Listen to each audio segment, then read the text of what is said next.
नमस्कार। सवाल 10 बजे देख रहे हैं आप और आपके साथ मैं हूं ऋतु। आज बात सुपर पावर के घमंड को लेकर करेंगे जो कि अब चकनाचूर हो चुका है और इसी के साथ सवाल भी उठ रहा है कि क्या सुपर पावर का घमंड अब चूर चूर हो गया है। क्या ईरान की एक घुड़की ने वॉशिंगटन की नींव हिला दी है।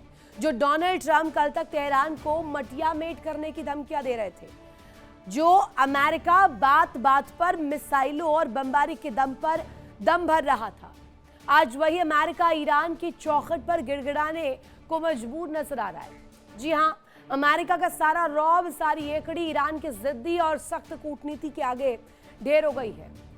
कल तक हमला कर देंगे, तबाह कर देंगे का राग लापने वाले डोनाल्ड ट्रंप अब बातचीत की भीख मांग रहे हैं। एक हाथ में डंडा, दूसरे में दोस्ती का पैगाम, लेकिन दुनिया देख रही है कि ये अमेरिका की कोई चाल नहीं बल्कि उसकी बेबसी है। दरअसल ईरान ने अमेरिका को ऐसा बैकफुट पर धकेला है कि वॉशिंगटन अब चुपचाप प्रतिबंध हटाने के रास्ते तलाश रहा है। अमेरिका ने 5 अगस्त को घुटने टेकते हुए ईरान से जुड़े आतंकवाद विरोधी कड़े प्रतिबंधों में बहुत बड़ी छूट का ऐलान किया।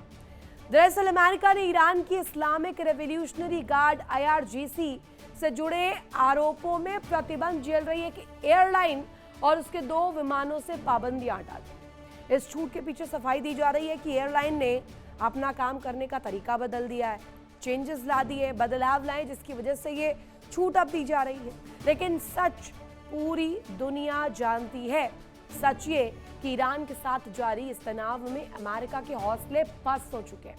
उसकी दबाव की नीति, उसकी दादागिरी ईरान के लोहे से जैसे इरादों से टकराकर चकनाचूर हो गई।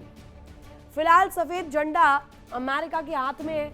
वॉशिंगटन समझ रहा है कि ईरान पर उसका कोई जोर नहीं चलने वाला। जो अमेरिका दुनिया पर हुक्म चलाता था, आज वही सुपर पावर अमेरिका ईरान की शर्तों के आगे नतमस्तक नजर आ रहा है। ये सिर्फ कूटनीतिक यू टर्न नहीं है, यह ईरान के हाथों में मां शक्ति अमेरिका की सीधी और करारी हार भी है। ऐसे में 10 बजे के बड़े सवाल को आज आपके सामने रख देती हूँ। सवाल ये कि क्या सुपर पावर की दबाव वाली कूटनीति ईरान के आगे फेल हो गई है और क्या युद्ध की धमकियों के बेअसर होने के बाद पैदा हुई बेबसी का ये नमूना है। इजराइल और खाड़ी देशों के बीच वॉशिंगटन की सांखा क्या होगा? क्या इसे सिर्फ ईरान की कूटनीतिक जीत माना जाए या फिर ट्रंप का चुनाव और घरेलू राजनीति को साधते एक नया पैतरा माना जाए? क्या सुपर पावर का तमगा अब सिर्फ नाम का रह गया है? आज जानकारों के साथ इन सवालों के जवाब भी जानेंगे, लेकिन इसको लेकर के जो रिपोर्ट सामने आ रही है उनका भी हवाला देते हुए कि कहा जा रहा है कि ट्रंप जो है अब ईरान के सामने नतमस्तक हो गए हैं। इन रिपोर्ट्स में कितना दम है, क्या दावा किया गया है, इसी पर चर्चा करने के लिए हमारे साथ खास मेहमान जुड़े हुए। तारुफ करवा दूं आपका, group captain UK Devnath sir हमारे साथ जुड़े हुए हैं। Major Virat Mishra, doctor DK Gupta sir हमारे साथ कनेक्ट है। पहला प्रश्न UK देवनाथ सर, वही गुड मॉर्निंग। आप ही से घमंड टूट चुका है, चकनाचूर हो चुका है, एयरलाइंस के लिए कड़े सैंक्शंस लगाए गए, प्रतिबंध लगाए गए, अब वो उसी स्पीड से हटा भी दिए गए।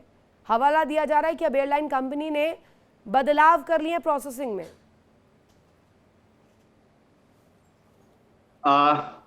इसमें कोई शक नहीं है कि फाइनली वही होगा जो कि CIA के उच्च अधिकारी और पेंटागन के उच्च अधिकारी और अमेरिका के विदेश मंत्रालय, स्टेट डिपार्टमेंट कहते हैं वो लोग, उसके उच्च अधिकारी डोनाल्ड ट्रंप को पिछले 2 साल से बता रहे थे। हर तरफ इंडिकेशन, जो प्रोफेशनल एडवाइजर्स थे वो डोनाल्ड ट्रंप को बार बार यह कह रहे थे कि आप ईरान के साथ जो सख्ती का रवैया अपनाने की सोच रहे हैं या सख्ती अपना रहे हैं, वो ईरान की साइकोलॉजिकल बनावट के साथ काम नहीं करेगी। डोनाल्ड ट्रंप ने इन सबको बोला कि यू आर वोक, ये उनका एक फेवरेट शब्द है, वोक। वोक शब्द का इस्तेमाल डोनाल्ड ट्रंप क्यों करते हैं ये समझना पड़ेगा। जो भी भीषण कार्रवाई यानी पॉजिटिवली कुछ भयंकर करने के लिए राजी ना हो, वो वोक माना जाता है डोनाल्ड ट्रंप के द्वारा। लेकिन अब डोनाल्ड ट्रंप ने इन सब प्रोफेशनल एडवाइजर्स को एक एक करके बर्खास्त कर दिया, फायर कर दिया, रिजाइन करवा दिया। फिर भी अगर कहना नहीं माने तो उनको इम्पोर्टेंट पोस्ट से निकाल के नॉन इम्पोर्टेंट पोस्ट पर भेज दिया। अब फाइनली आस्ते आस्ते डोनाल्ड ट्रंप को ये ख्याल आ रहा है कि ईरान से अगर बातचीत करनी है तो दो चीजें करनी पड़ेगी। एक तो आस्ते आस्ते ईरान को बराबरी का दर्जा देना पड़ेगा, और दूसरी है ईरान के साथ जो नरमी का रुख है उसको अख्तियार करना पड़ेगा। तो ये सब जो छोटे छोटे बदलाव आप देख रहे हैं, ये उसी की तरफ एक छोटा सा कदम है। जी नहीं, एक इस बीच सवाल भी उठता है कि ठीक है, आप नरमी दिखा रहे हैं, चाहते हैं कि वार्ताओं में थोड़ा सा और ज़्यादा बल मिल जाए, थोड़ी और नरमी दिखाई जाए ताकि ईरान इस बाबत झुके कि वार्ताओं को सफल कराने में भी एक पहलू रह सकता है।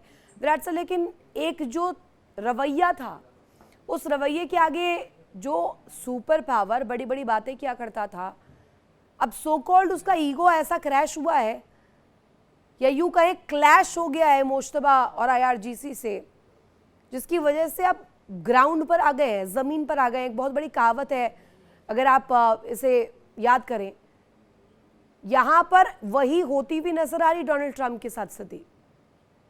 ऋतु जी, बिल्कुल ठीक कहा आपने कि ईगो तो क्रैश हुआ है, इसमें कहीं कोई डाउट है ही नहीं। और कथनी और करनी में देखिए कहीं ना कहीं फर्क अब दिखने लगा है। डोनाल्ड ट्रंप एक जगह कहते हैं कि निगोशिएशंस अच्छी चल रही हैं, जल्द ही मसला सुलझने वाला है, कहीं कोई दिक्कत नहीं होगी, और दूसरी तरफ लगातार धमकी भी देते जाते हैं कि हम और हमला करेंगे, हम और हमला करेंगे। ये आप कितने महीनों से कहते आ रहे हैं और कर नहीं रहे। तो कहीं ना कहीं कथनी और करनी में फर्क हो गया है। जितने भी सैंक्शंस लगाने थे ईरान के ऊपर, इकोनॉमिक सैंक्शंस, वो सब लगा दिए आपने। Iran sanctions act, national emergencies act, आपने हर तरीके के एक्ट लगा दिया।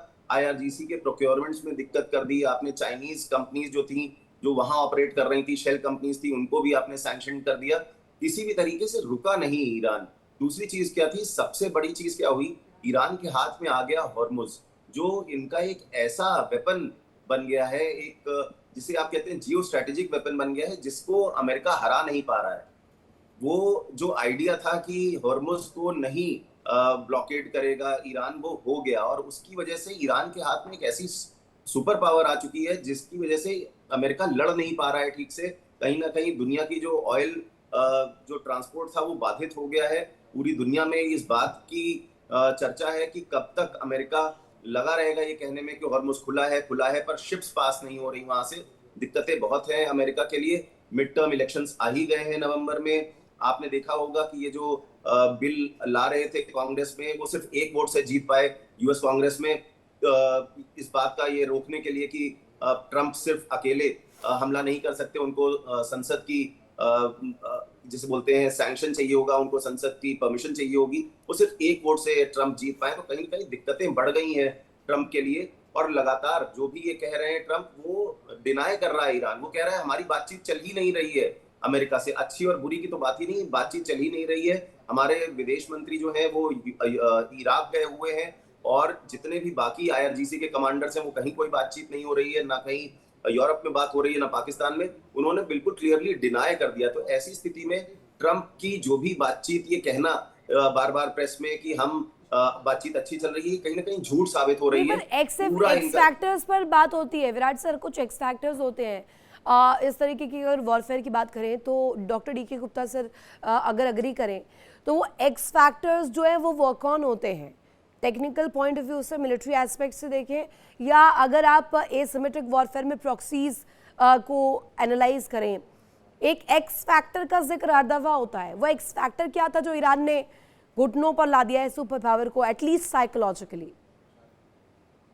जी जी, आप सभी लोग को नमस्कार। जहां तक मैं समझता हूं कि घुटनों पर नहीं ला दिया, जो मैं बार बार बोल रहा हूँ, एक थ्योरी का नाम दिया हूं मैं, जो डोनाल्ड ट्रंप की डिप्लोमेसी है, साइन कर्व थ्योरी है, जो कि एक बार पीक पे जाती है, एक बार जीरो पे जाती है। अगर साइन को अगर 0 से लेकर 180 डिग्री का ग्राफ बनाएंगे तो एक बार ऊपर एक बार नीचे। तो आप भी देखिए, पिछली बार भी उन्होंने सैंक्शन हटा दिया था ईरान से, और ये सारे सैंक्शन ट्रंप ने ही अपने फर्स्ट शासन में लगाए थे JCPOA हटाने के बाद। उसके पहले सैंक्शन नहीं था, क्योंकि JCPOA था जो है इनफोर्स। तो इन्होंने ही सारे सैंक्शन लगाए थे, इन्होंने अब्राहम एकॉर्ड का कॉन्सेप्ट लाया था, और इन्होंने इस युद्ध में कम से कम 4 से 5 बार ऐसा किया है कि बोला है कि मैं संधि कर रहा हूं, आज मैं अटैक करूंगा, और अभी भी इसकी कोई गारंटी नहीं है कि वो जो है शायद जो है बोलने के 10 या 20 दिन बाद अटैक न कर दें, क्योंकि मेरी थ्योरी कह रही है, बार बार कह रही है कि वो ईरान को हमेशा एंगेज रखेंगे, और बहुत ही वाइड गैप बन चुका है सिविलियन लीडरशिप में और मिलिट्री लीडरशिप में। आप देखिए कि जब ट्रंप ने घोषणा की इस बार की हम युद्ध रोक रहे हैं, उसके पहले 4 घटनाएं हुई थी। 4 घटनाओं में ये था कि इंटीरियर मिनिस्टर जो आईआरजीसी के जो बहुत ही क्लोज माने जाते हैं, 2 बार पाकिस्तान 10 दिन के अंदर आए थे। आईआरजीसी जो अब्बासी हैं, जो उनके फॉरेन मिनिस्टर हैं, 2 बार यू में गए, वहां पे उनके डिफेंस के जो हेड है मुखिया, उनसे बात किए थे। उसके बाद इराक के जो राष्ट्रपति थे, पहले अमेरिका गए, उसके बाद फिर से ईरान आए।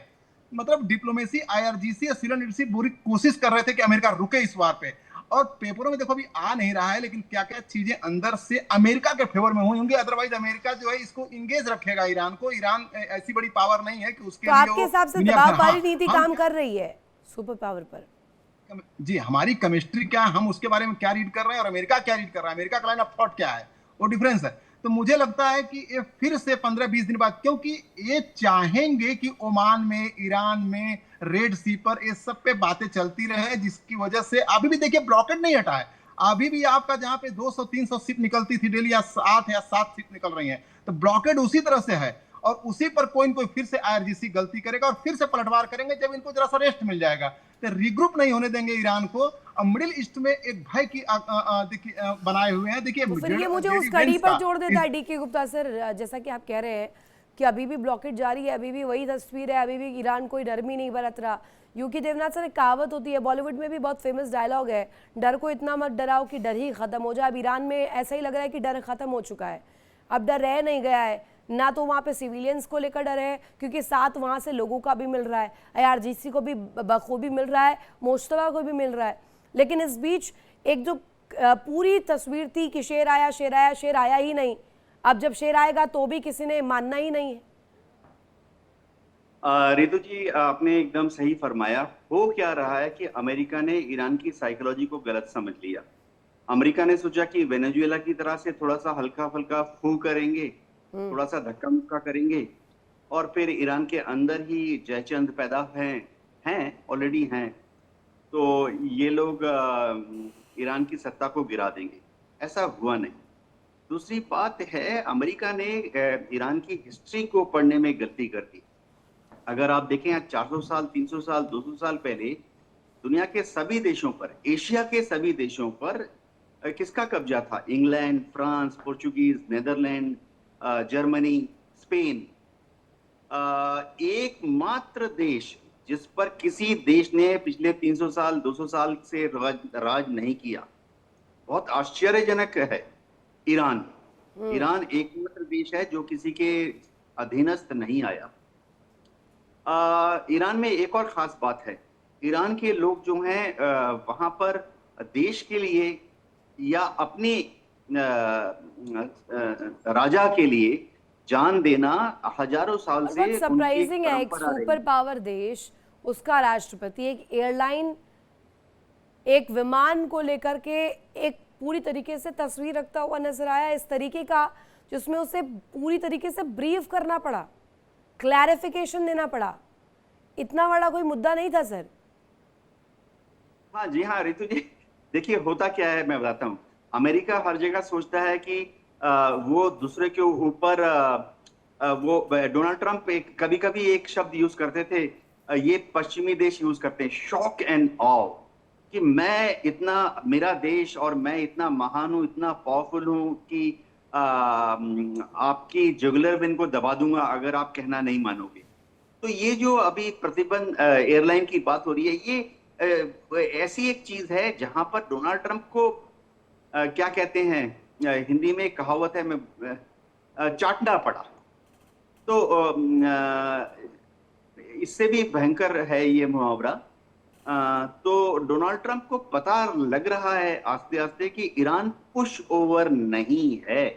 उनकी जो पूरी स्ट्रेटेजी थी, जो कि उनकी पर्सनली दिमागी उपज थी, वो इस पर निर्भर थी कि ईरान साइकोलॉजिकली कमजोर है, ईरान गिर जाएगा, ईरान के अंदर से ही बगावत चालू हो जाएगी। ये एकमात्र मुद्दा था, धुरी थी जिस पर वो ईरान को धक्का देने की कोशिश कर रहे थे।